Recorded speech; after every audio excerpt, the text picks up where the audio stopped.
মূলত এই সাক্ষাৎটা ছিল ইউরোপিয়ান ইউনিয়ন বাংলাদেশের অনেক গুরুত্বপূর্ণ একটা উন্নয়ন অংশীদার এবং আপনারা জানেন যে বাংলাদেশের যে আসন্ন জাতীয় সংসদ নির্বাচন, এই নির্বাচনে তারা বেশ বড় একটা নির্বাচনী পর্যবেক্ষক দল পাঠাচ্ছে।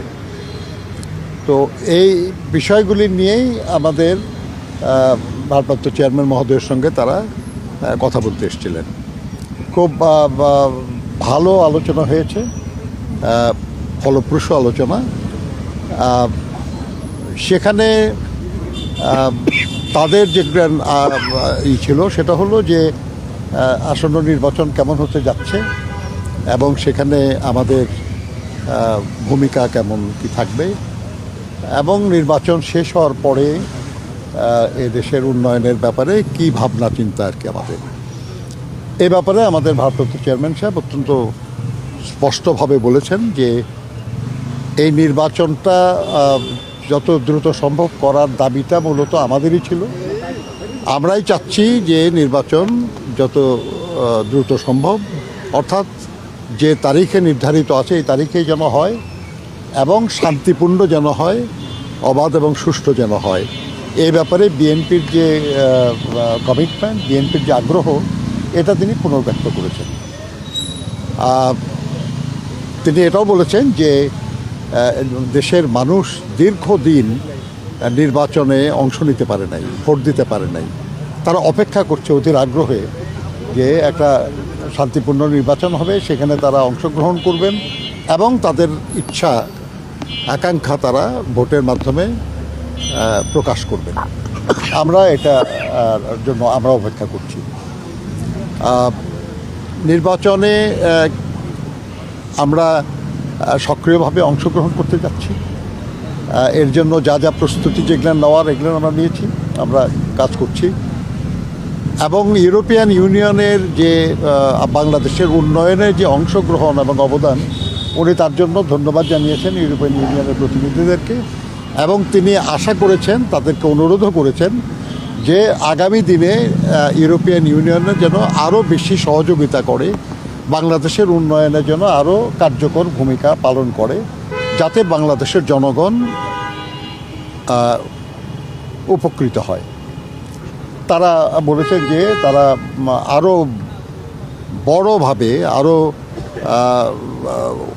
অধিক পরিমাণে সহযোগিতা নিয়ে তারা আগামী দিনে বাংলাদেশের পাশে দাঁড়াবে। কি ধরনের সহযোগিতা? এগুলো ডিটেল আলোচনা তো আজকে হয় নাই, আজকে তো জেনারেল আলোচনা আর কি। তো আপনারা জানেন আর কি যে তাদের বেশ কিছু কনসার্ন ছিল, যেটা বিশেষ করে শ্রমিক অধিকারের ব্যাপারে। আমাদের ভারপ্রাপ্ত চেয়ারম্যান মহোদয় বলেছেন যে বাংলাদেশের শ্রমিকদের কল্যাণে বিএনপি সরকারই সবচেয়ে গুরুত্বপূর্ণ সব ভূমিকা পালন করেছে এবং সর্বশেষ দেশনেত্রী বেগম খালেদা জিয়া তার আমলেই বাংলাদেশ লেবার কোড যেটা সংশোধনের ব্যাপারে আলাপ ছিল, এটাও তো উনিই করেছেন। লেবার ওয়েলফেয়ার ফাউন্ডেশন করেছেন। এরকম শ্রমিকদের কল্যাণে বিএনপি সবসময়ই আগ্রহী এবং শ্রম আইনের যে পরিবর্তন যা হয়েছে এবং শ্রমিকদের কল্যাণের জন্যই যা কিছু এগুলো সব শুধু রক্ষা করা না, সেগুলোকে এগিয়ে নেওয়ার ব্যাপারে বিএনপি আগ্রহী। মূলত এই বিষয়গুলি নিয়ে আলোচনা, আর এটা আমি এটা সংক্ষেপে বললাম আর কি। এটা তো আলোচনার সময় তো বোঝেন আপনারা যে আরও অনেক ডিটেল আলোচনা হয়, কিন্তু মূল প্রসঙ্গ হলো এই।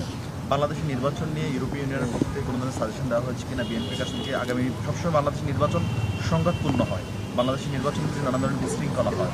যেহেতু তারা পর্যবেক্ষক পাঠাবেন, বাংলাদেশের মানুষও প্রত্যাশা করছে একটি শান্তিপূর্ণ নির্বাচন হবে, বিদেশিরা প্রত্যাশা করছেন শান্তিপূর্ণ নির্বাচন হবে। তারা বিএনপির কাছে বড় দল হিসেবে কোনো সাজেশন করেছে কিনা বা কোনো পরামর্শ দিয়েছেন? তাদের তো বলার সুযোগ কোথায়, কারণ আমরাই তো প্রথম বলেছি আর কি যে আমরাই যথাসময়ে নির্বাচন চাই, আমরাই চাই নির্বাচন অবাধ সুষ্ঠু হোক, আমরাই চাই নির্বাচনে শান্তি থাকুক। এবং আমাদের ভারপ্রাপ্ত চেয়ারম্যান উনি বিদেশ থেকে ফিরে প্রথম যে সভা, সেখানেই উনি সবচেয়ে বেশি উচ্চারণ করেছেন যে শব্দ, সেটা হলো শান্তি, সমঝোতা। তো কাজে এই ব্যাপারে তাদের বলার তারা তো সুযোগই পায়নি, আমরাই বলেছি। তাদের পর্যবেক্ষক